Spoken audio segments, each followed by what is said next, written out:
प्रिय छात्रों नमस्कार। आइए आज हम पढ़ेंगे अध्याय 9C गोलीय पृष्ठ से अपवर्तन। और आज का हमारा टॉपिक है अपवर्तन सूत्र। अपवर्तन सूत्र पेपर की दृष्टि से बहुत ज़्यादा महत्वपूर्ण है और ये पेपर में पूछे जाते हैं, तो इसे आप ध्यान से पढ़िएगा और अच्छे से समझिएगा। यदि कुछ भी डाउट होता है तो मुझे कमेंट करके ज़रूर बताएं, मैं उसका रिप्लाई आपको ज़रूर करूँगा। तो पिछले क्लास के वीडियो में मैं आपको पढ़ाया था पूर्ण आंतरिक परावर्तन। उस वीडियो को आप नहीं देखें तो डिस्क्रिप्शन बॉक्स में आपको फिजिक्स 12th का प्लेलिस्ट मिल जाएगा, या चैप्टर के अकॉर्डिंग भी प्लेलिस्ट बना दूंगा मैं, तो वहां से आपको वीडियो ढूंढने में ज़्यादा परेशानी नहीं होगा। तो यदि चैनल पर आप नए हैं तो चैनल को सब्सक्राइब जरूर करें, साथ ही साथ बेल आइकन को भी प्रेस कर लीजिए, जिससे हम इसी तरह के नए नए वीडियो अपलोड करेंगे तो उसका नोटिफिकेशन सबसे पहले आपको मिल जाएगा। तो आइए स्टार्ट करते हैं गोलीय पृष्ठ से अपवर्तन। तो गोलीय पृष्ठ से अपवर्तन में उत्तल पृष्ठ पर सिर्फ एक ही पढ़ाऊंगा मैं, उत्तल पृष्ठ पर वास्तविक प्रतिबिंब के लिए। फिर उत्तल पृष्ठ पर आभासी प्रतिबिंब होता है, फिर अवतल पृष्ठ पर वास्तविक प्रतिबिंब और अवतल पृष्ठ पर आभासी प्रतिबिंब। तो 4 इसका फार्मूला निकलता है, लेकिन पेपर में आपको वास्तविक और आभासी प्रतिबिंब इस तरह से नहीं पूछा जाता है। सिर्फ उत्तल पृष्ठ के लिए अपवर्तन सूत्र की गणना कीजिए या सिद्ध कीजिए, ठीक, या फिर फार्मूला को ही सिद्ध करिए करके पूछ देता है। यदि आप सीजी बोर्ड से हैं तो 2019 में इसको पूछा गया था, सिर्फ फार्मूला लिख दिया था और उत्तल पृष्ठ के लिए पूछा गया था। तो चलिए देखते हैं। तो यहाँ पे मैं एक उत्तल दर्पण बना दिया हूँ, ठीक। एक्स और वाई क्या है, एक उत्तल दर्पण है, ठीक। इस तरह से ऐसे जाएगा तो ये क्या बनेगा, एक उत्तल दर्पण बनेगा। उत्तल दर्पण का ये जो सी है, बीच का भाग सी दे दीजिए, ये है सी, जिसे कहते हैं हम वक्रता केंद्र। क्या कहते हैं, वक्रता केंद्र। अब उत्तल दर्पण का इसको बोलते हैं ध्रुव P। अब ये है इसका मुख्य अक्ष, ठीक। मुख्य अक्ष पर हम क्या करते हैं, बिंदु आकार की एक वस्तु रख देते हैं जिसका नाम है O, ठीक। मुख्य अक्ष पर बिंदु आकार की एक वस्तु रख देते हैं जिसका नाम है O। अब O से चलने वाली पहली किरण, O से चलने वाली पहली किरण वक्रता केंद्र C की दिशा में आपतित होती है। मतलब ये मुख्य अक्ष है और मुख्य अक्ष के समांतर वक्रता केंद्र C की ओर आपतित होती है और इस दिशा में आपतित होती है, तो बिना विचलन के जो पहली किरण है वो सीधे निकल जाती है। मतलब इस तरह से ये सीधे निकल जाता है, ठीक। पहला किरण हो गया। अब दूसरा किरण, O से चलने वाली दूसरी किरण, यहाँ पे मैं नाम दे देता हूँ एक A, ठीक। O से चलने वाली दूसरी किरण OA, O से चलने वाली दूसरी किरण OA, ठीक, ये है OA। अब जहाँ पे किरण आपतित होता है वहीं से क्या होता है, एक अभिलंब होता है।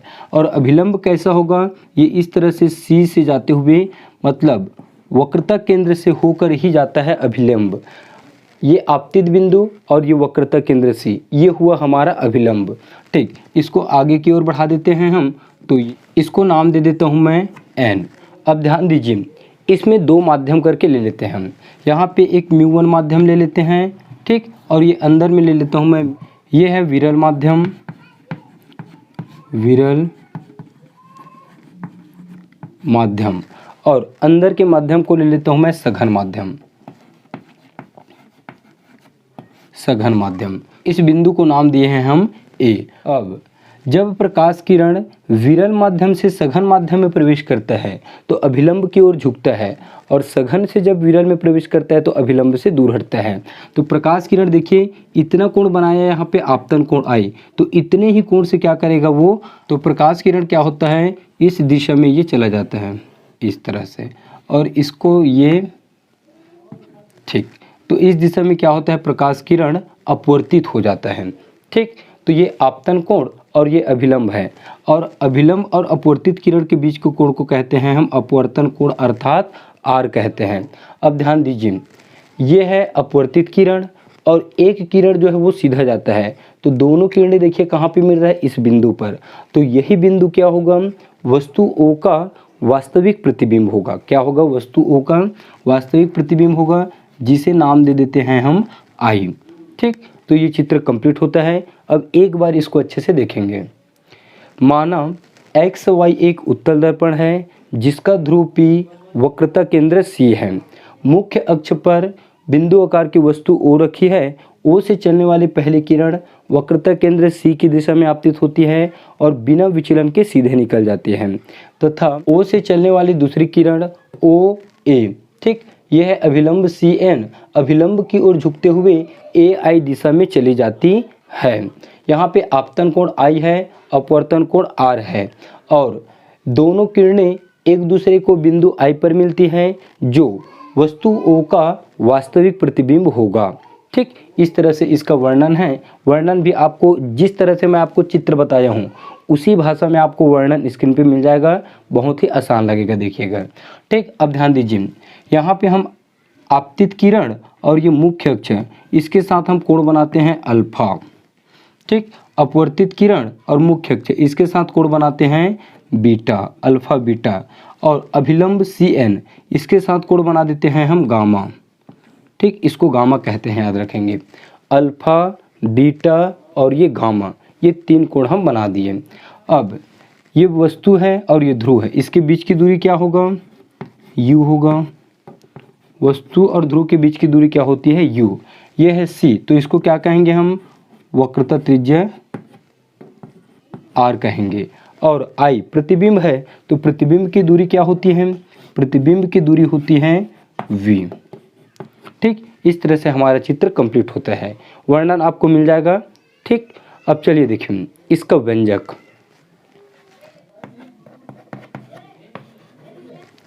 ठीक, तो क्या करेंगे आप? सबसे पहले यहाँ पे वर्णन लिखेंगे, वर्णन के बाद ही आप उसके व्यंजक को स्टार्ट करेंगे। तो व्यंजक के लिए क्या करते हैं हम? आपतन कोण और अपवर्तन कोण दोनों को दिखा देते हैं।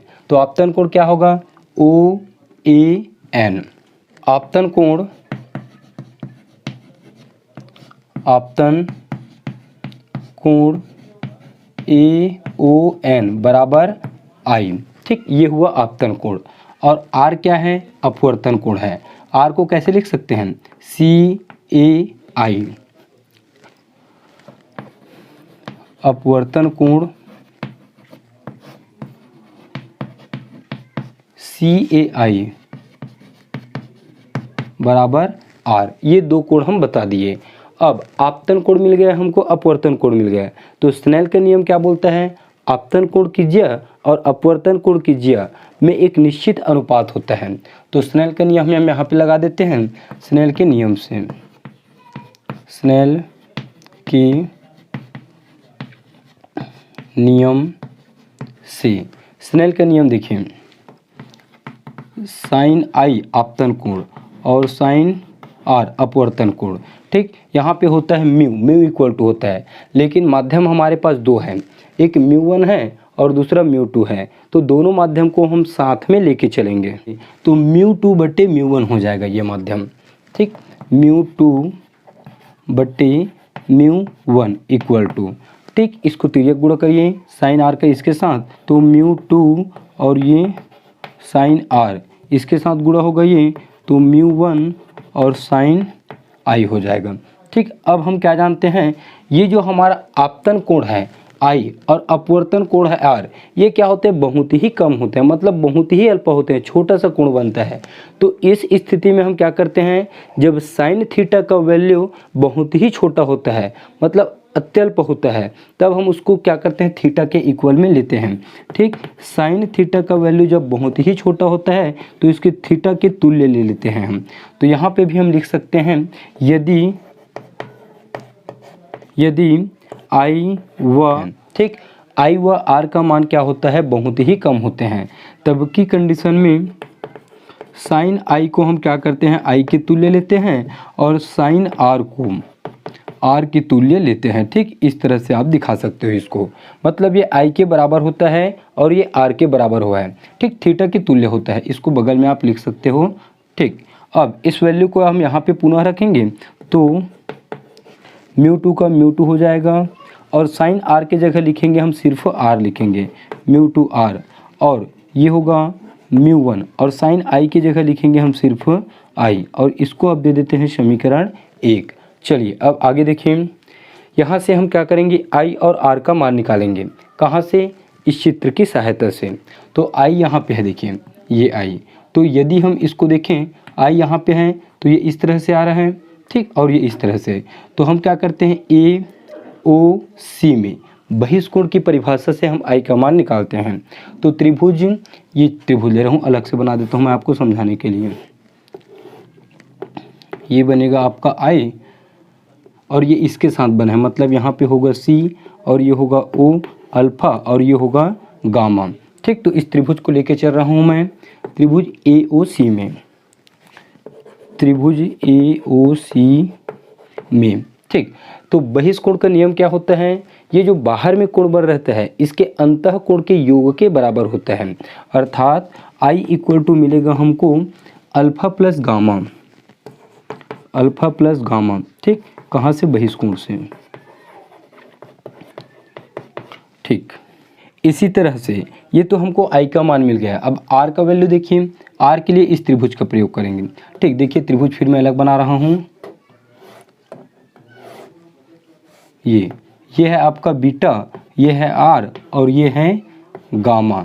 तो गामा का मान क्या होगा, आर और बीटा के योग के बराबर होगा। गामा यहाँ पे बहिष्कोण है, मतलब जो त्रिभुज के बाहर में बनता है उसे बहिष्कोण कहते हैं। तो त्रिभुज ए सी और ये आई सी ए ले लीजिए,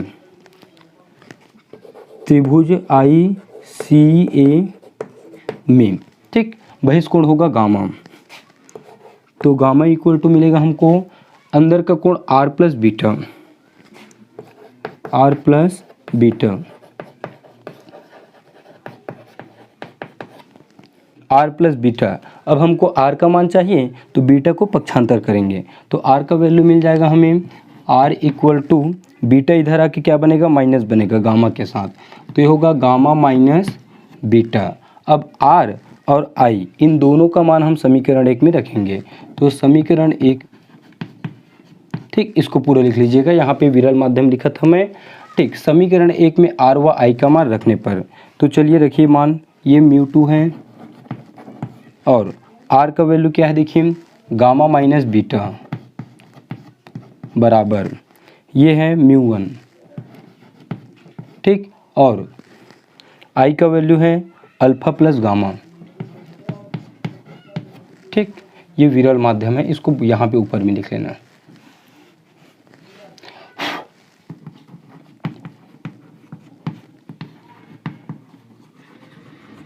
विरल माध्यम। ठीक, एक बार और देखेंगे, समीकरण 1 में आर का मान और आई का मान, हम यहाँ से आई का मान रखे यहाँ पे अल्फा प्लस गामा आई की जगह, और आर का वैल्यू रखे हैं गामा माइनस बीटा यहाँ पे। ठीक, तो देखिए μ2 और आर का मान गामा माइनस बीटा और ये μ1 और आई का वैल्यू अल्फा प्लस गामा। ठीक, अब चलिए आगे देखिए इसको। अब ध्यान दीजिए, अच्छा बुक में यहाँ पे गामा की जगह थीटा है।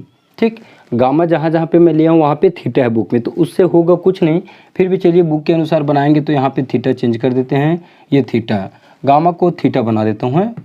ये थोड़ा सा मैं इसको देखा नहीं था, ये थीटा, कुछ भी नहीं किए हैं, बस जहाँ पे मैं गामा लिखा था वहाँ पे थीटा आएगा, बुक में यहाँ पे थीटा दिया है, तो ऐसा ही बना लीजिए इसको। देखिए और कहीं पे तो नहीं है ना। ठीक, चलिए हल करते हैं इसको, अंदर गुणा करिए, μ2 थीटा और ये बीटा के साथ होगा तो μ2 बीटा, ये होगा μ1 अल्फा और ये होगा μ1 थीटा। ठीक, अब हम क्या करते हैं, थीटा और थीटा, थीटा वाले को एक साइड रखते हैं और बाकी को एक साइड रखते हैं, तो थीटा वाला इधर आएगा तो ये μ2 थीटा, μ1 थीटा इधर आके बनेगा माइनस, इक्वल टू ये है μ1 अल्फ़ा और माइनस इधर जाके क्या बनेगा, μ2 बीटा इधर जाके ये बनेगा प्लस। ठीक, यहाँ से हम थीटा कॉमन ले सकते हैं, तो μ2 माइनस μ1 और थीटा कॉमन निकाल दीजिए, ये होगा μ1 अल्फ़ा और μ2 बीटा। ठीक, μ2 बीटा, इसे दे दीजिए समीकरण 2। अब हम क्या करेंगे, थीटा अल्फ़ा बीटा इन तीनों कोणों का मान ज्ञात करेंगे, थीटा अल्फ़ा बीटा। तो चलिए फिर चित्र की सहायता से हम इसका मान निकालते हैं। अब ये दोनों त्रिभुज में मिटा रहा हूँ और इसको भी मिटा देता हूँ।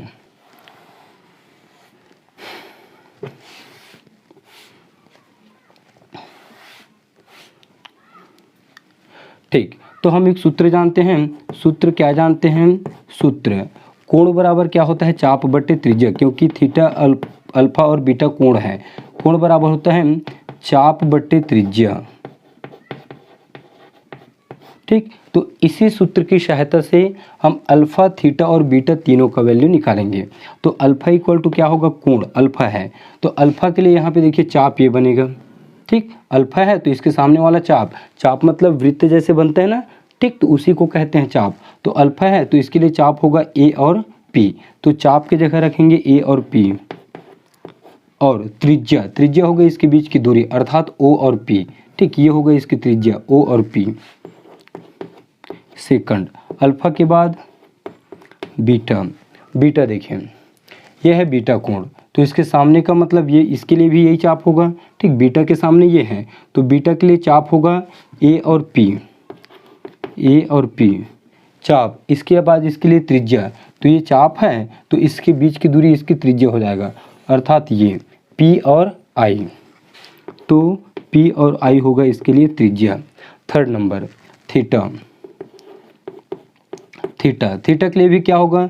इसके लिए भी चाप यही होगा ए और पी, तो ए और पी, और इसके लिए त्रिज्या होगा पी और सी। पी और सी।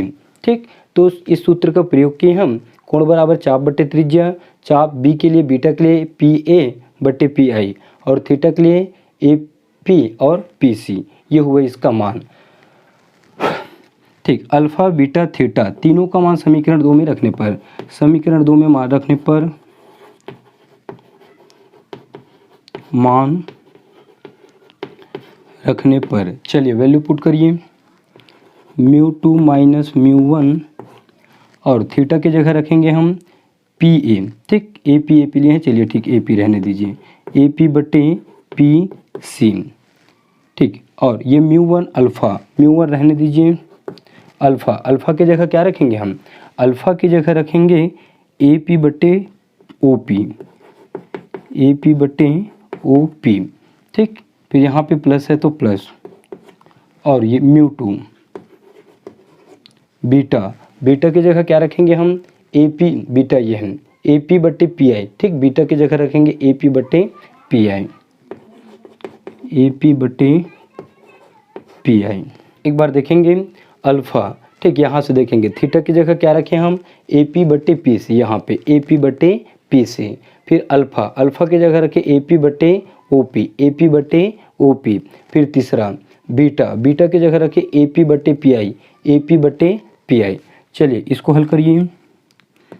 μ2 माइनस μ1 और ए पी बटे P C equal to P A और ए पी बाहर निकालिए, दोनों से कॉमन निकाल लीजिए ए पी, तो ये होगा μ1 बटे ओ पी और μ2 बटे पी आई। μ2 बटे पी आई, दोनों तरफ से ए पी और ए पी काट दीजिए, तो जो जो बच्चा है इसको अलग कर देता हूँ मैं यहाँ से। चलिए इसको मिटा देता हूँ मैं, पे डाल देते हैं। ठीक, अब μ2 माइनस μ1 इसको लिख देते हैं, चलिए बटे में पी सी बचेगा।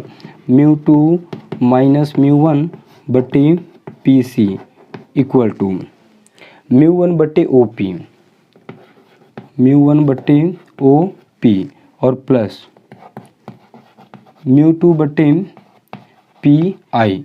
ठीक, इसको फिर समीकरण दोगे, समीकरण 2 में पहुँचे थे, चलिए इसको समीकरण 3 दे दीजिए।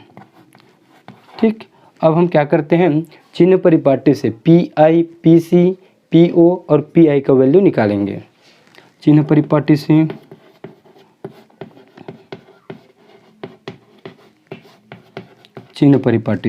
P C. पी सी क्या है? देखो पी और सी वक्रता त्रिज्य है। क्या है? वक्रता त्रिज्य।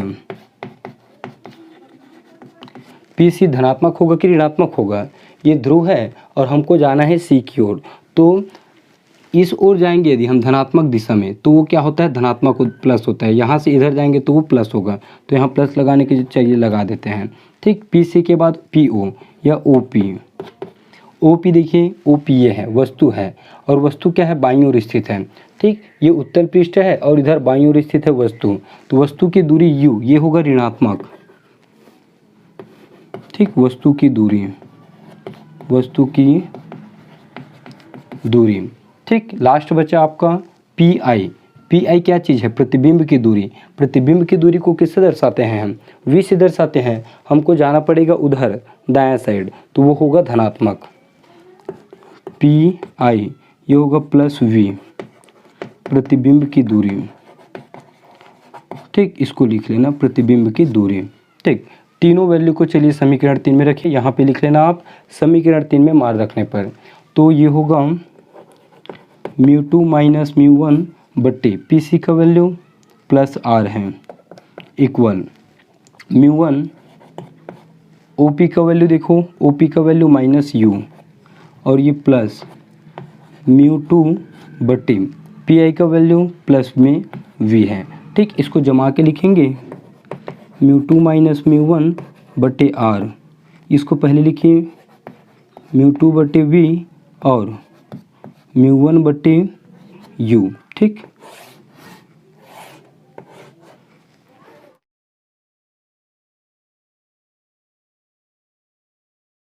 यही है उत्तल पृष्ठ के लिए अपवर्तन सूत्र। ठीक, इसको अलग कर देता हूँ मैं यहाँ से। एक बार यहाँ से देखेंगे इसको, ये माइनस था, μ1 बट्टे यू माइनस में था, तो इसको हम इधर लिख दिए और इसको क्या किए, पहले लिख दिए μ2 बट्टे वी को। ठीक, क्लियर दिखाई दे रहा होगा ये। तो इस तरह से ये जो व्यंजक है वो कंप्लीट होता है, और इसके बाद का जो व्यंजक है जो इसी से रिलेटेड है अपवर्तन सूत्र पर, तो उसको नहीं बनाऊंगा मैं, क्योंकि वो इसी तरह से बनेगा। तो उसमें यदि कुछ प्रॉब्लम आता है तो कमेंट करके मुझे ज़रूर बताएं, उसका रिप्लाई मैं आपको ज़रूर करूंगा। तो इस तरह से ये वीडियो आपको अच्छा लगा है तो लाइक करें, एक छोटा सा कमेंट कर दीजिए और अपने फ्रेंडों को शेयर भी कर दीजिए। फिर मिलते हैं नेक्स्ट क्लास में नए वीडियो के साथ, तब तक के लिए जय हिंद, वंदे मातरम।